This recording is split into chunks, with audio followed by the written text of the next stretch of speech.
Moins de 4 mois avant la réouverture de la cathédrale Notre-Dame de Paris, il y a une polémique autour de la question des vitraux intérieurs du monument. Le ministère de la Culture a annoncé que 8 candidats avaient été retenus pour créer de nouveaux vitraux. Et le président de la République, apparemment, veut des vitraux contemporains.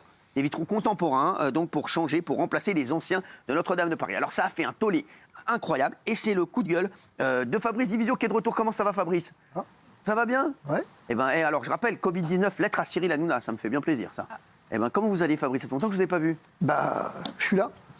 Ça va ? Ouais. Toujours vivant, toujours debout, toujours la banane ? Toujours vivant, plus que jamais. Bon, très bien, plus que J'ai jamais. survécu au Covid, quoique non vacciné, alors maintenant je peux tout vivre. Bon, c'est vrai. Comment vous sentez les choses, vous ? J'aime bien sa petite analyse là, comme ça. Comment je sens les choses ? Je sens que c'est le bordel d'abord. Premier point. Et je voulais réagir, si juste en 15 secondes. Avant les vitraux ? D'accord. À C8. Ah, d'accord. À de C8. Juste en 15 secondes.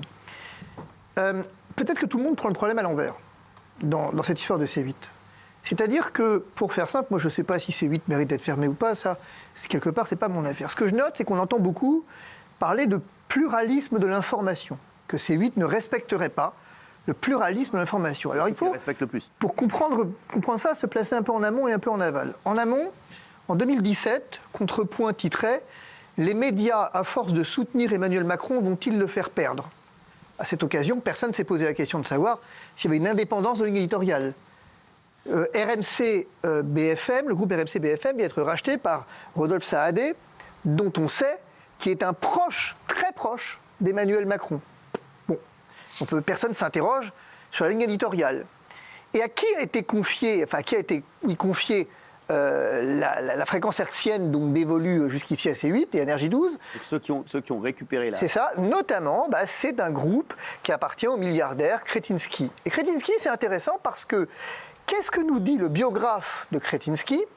Il nous dit que cet homme, en fait, est milliardaire. Donc, comme tous les milliardaires, il a effectivement ses entrées à l'Élysée. On nous dit qu'il est un fan d'Emmanuel Macron, comme tous les milliardaires, et ajoute-t-il, à l'exception de Vincent Bolloré. Pas moi qui le dis. C'est sa biographe. C'est le biographe qui dit en ses titres. Il y a un article dans l'UMA. Moi, je suis fan de Laurie, donc forcément, c'est vrai que c'est compliqué. Et donc, c'est intéressant de constater qu'à cette occasion, le problème de la ligne éditoriale ne se pose pas non plus. Enfin, je note que pour défendre la fréquence, a été devant l'Arcom sollicité Raphaël Enthoven, grand philosophe devant l'Éternel, dont il dit de lui qu'il est le dernier soutien d'Emmanuel Macron. C'est comme ça que c'était dit en 2023. Moi, je l'aime bien, en plus, Raphaël Enthoven. Oui, non, mais ce que je note, c'est que le mot Emmanuel Macron revient quand même très souvent dans dessous de ces histoires et que personne ne se pose la question de l'indépendance de la ligne éditoriale. C'est tout. Fabrice Divisio, c'était pas prévu. Il a envoyé. Quand il arrive, je peux vous dire que c'est bébelle. Il arrive avec le bouton en cuir, tac, tac, badab. Là, c'est bébelle, c'est flic ou voyou. Là, je peux te dire que ça y va. Je peux te dire que ça. Merci Fabrice, parce qu'il nous a appris des choses. En tout cas. Et je pense qu'il nous a appris des choses. Et que je m'interroge, c'est tout. Après, vous avez bien raison, comme d'habitude. Et c'est vrai qu'en tout cas, il travaille, Fabrice, et il s'interroge et il se documente. Merci Fabrice d'être avec nous. Et vous êtes colère par rapport aux vitraux de Notre-Dame de Paris. Je suis colère. Toujours le même problème, c'est que, je l'avais dit ici pendant le Covid tant de fois, quand on fait quelque chose, il faut toujours se poser la question de savoir pourquoi on le fait. Ouais. Et ici, pourquoi est-ce qu'on change ? Pourquoi est-ce qu'on le fait ? Est-ce que les vitraux sont abîmés ? Est-ce qu'ils ont été détruits, comme ce fut le cas à Metz, par exemple, à la Seconde Guerre mondiale, où Chagall est venu faire de nouveaux vitraux qui sont magnifiques au demeurant, parce que les vitraux étaient détruits. Mais est-ce qu'ici, c'est le cas ? Non. Donc déjà, il y a un problème. Pourquoi on le fait ? Pragmatiquement, c'est-à-dire économiquement, on va donc solliciter d'artisans au demeurant fort compétents, d'artistes fort compétents, on va acheter ces vitraux. Pourquoi ? Qui va payer ? Je croyais qu'on avait un problème de budget et effectivement de budget public. Est-ce que c'est une dépense utile ? La réponse, manifestement, non. Il y a un problème juridique. C'est qu'on a une commission qui est la commission en fait, d'architecture et du patrimoine, qui à l'unanimité, fait assez rare, a dit qu'il ne fallait pas. Pourquoi il ne fallait pas ? Parce que ça viole la charte de Venise, laquelle effectivement t'explique une chose très claire.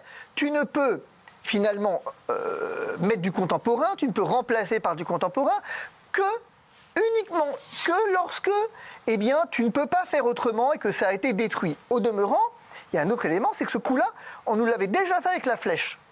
Pourquoi finalement Emmanuel Macron, à peine la cathédrale détruite, que déjà il pensait à reconstruire avec une flèche contemporaine?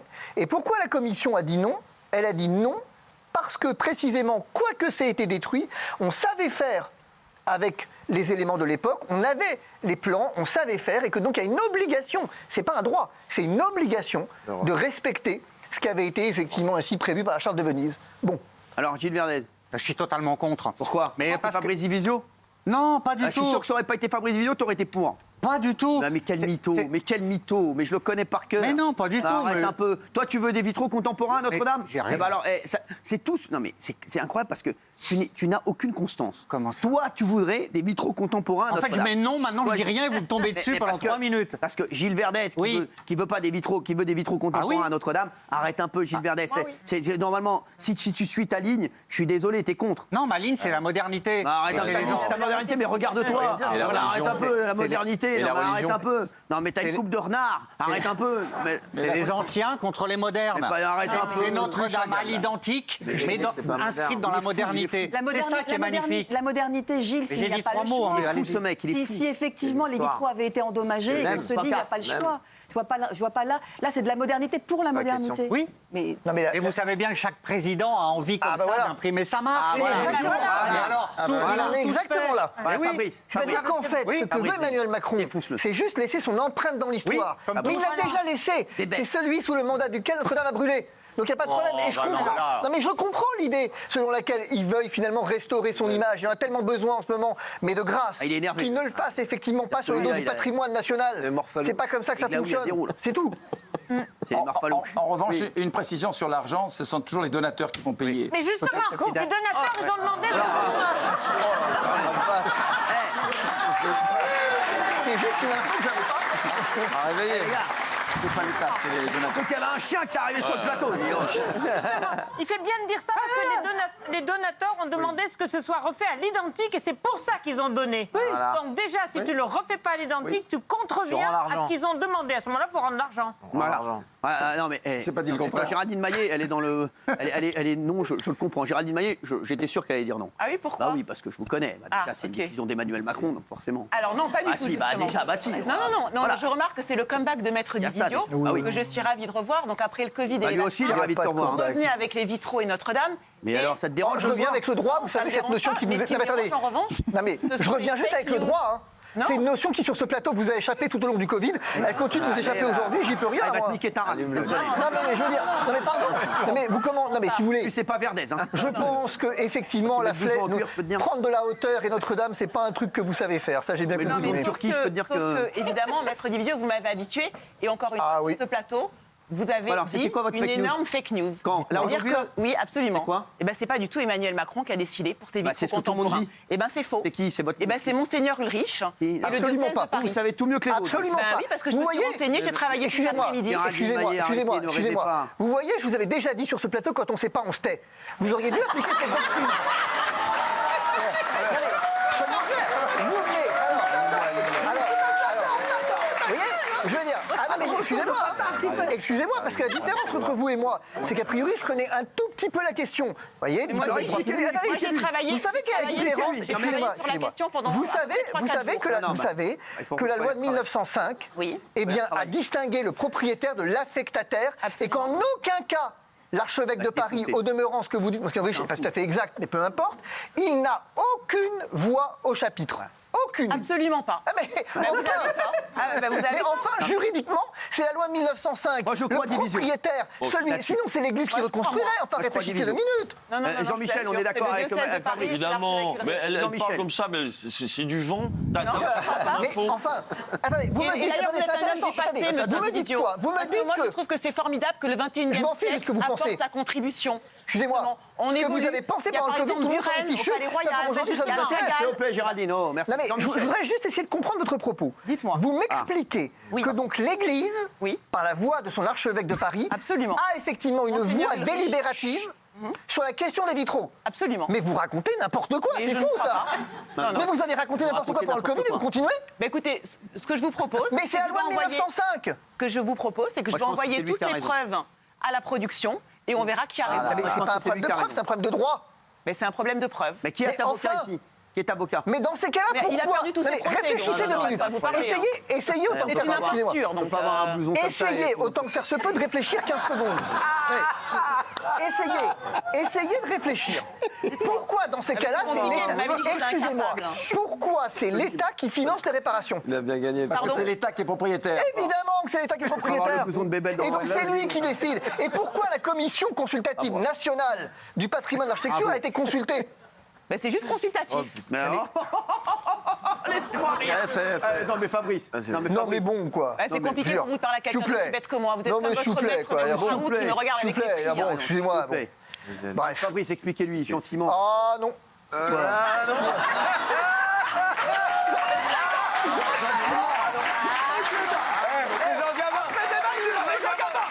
Après Bébel, et je l'adore, moi je suis fan. Il nous a fait Jean Gabin. Oh non. Et vous savez que Notre-Dame, mais puisque vous êtes un érudit contrairement à Mais non, moi, c'est un vous savez érudit, que oui. Notre-Dame a évolué au fil de l'histoire. Vous avez raison, je suis un érudit. Au 19e, au Exactement. Moyen-Âge. Contrairement, je ne suis pas un érudit, c'est juste que je sais de quoi je parle. Bah oui, mais si vous avez tort, Alors vous connaissez viendrez ma sur ce formule, plateau cher pour ami. dire que Vous la avez connaissez tort. ma formule. Je vais vous la demander tout de suite. Quelles sont vos sources? Moi, mes sources sont Volvic. auprès Voilà. de ceux qui Oui. s'occupent.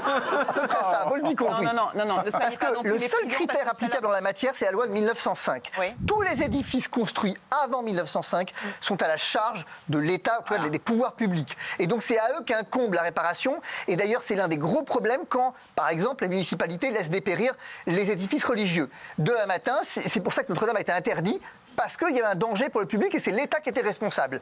En aucun cas, que Monseigneur Ulrich ait été consulté, que sais-je, peu importe. Il le veut. Il Mais l'a qu'il le exigé. veuille, très bien, très bien. S'il veut, il peut voir ce Il qu'il s'est veut, ni mon pas garçon. opposé, en tout cas. Il Mais le veut, en il l'a réalité, demandé. son avis ne compte pas. Ça ne compte pas. Bah, si. C'est ça que vous ne comprenez Bien pas. sûr que si, hein. Alors, ce que vous me dites, ce que vous m'expliquez, c'est que donc dans ce pays, l'Église a le droit de décider effectivement du sort d'un édifice construit avant 1905. C'est ça que vous me dites? Bah, c'est ce qu'elle dit. Un accord avec l'État propriétaire. Bien sûr. Non. D'un commun Non. accord. C'est ce qu'elle dit. Bah, c'est ce qu'elle Non, l'État il y a un est. nouveau Vous son. confondez la notion d'affectation et la notion de propriété. Enfin, excusez-moi, ça fait partie des trucs sur lesquels j'ai bossé. Ça fait partie effectivement des C'était comme classiques. sur le Covid, hein, mon Ah, il a merci, été excellent hein. sur le Covid. Pour Il a le été Covid, excellent sur le pardonnez-moi, Covid. excusez-moi. Il a été excellent sur Pour le le Covid, vous ne devriez pas trop la ramener quand même. Ouais, c'est vrai. Il a raison. On va en parler dans un instant. Pour l'instant, Et moi, je suis un peu d'accord avec lui. Pour l'instant, Si j'étais vous là- jusque-là, il Ouais. n'y a pas grand-chose qui infirme ce que j'ai dit depuis le Exactement. départ. Donc Hein arrêtez d'enfoncer chut. Fabrice. Chut. C'est Oui, que- sans faire tout ça. Chut, vite, 10 Et puis, secondes. Géraldine, Dites-moi. j'ai pas Alors eu- vous lui direz dans un instant. Ah. Je sais que voilà. Est-ce que je peux dire un truc rapide? Non, rapide, oui. Dans un On peut quand même remarquer que les seuls noms du plateau, ce sont les personnes qui ne sont pas croyantes et qui s'en fichent de l'Église sur ce plateau. Oui, c'est pas Bravo, faux. bravo. moi, je suis- Bravo, non, mais bravo. athée. Bravo, bam.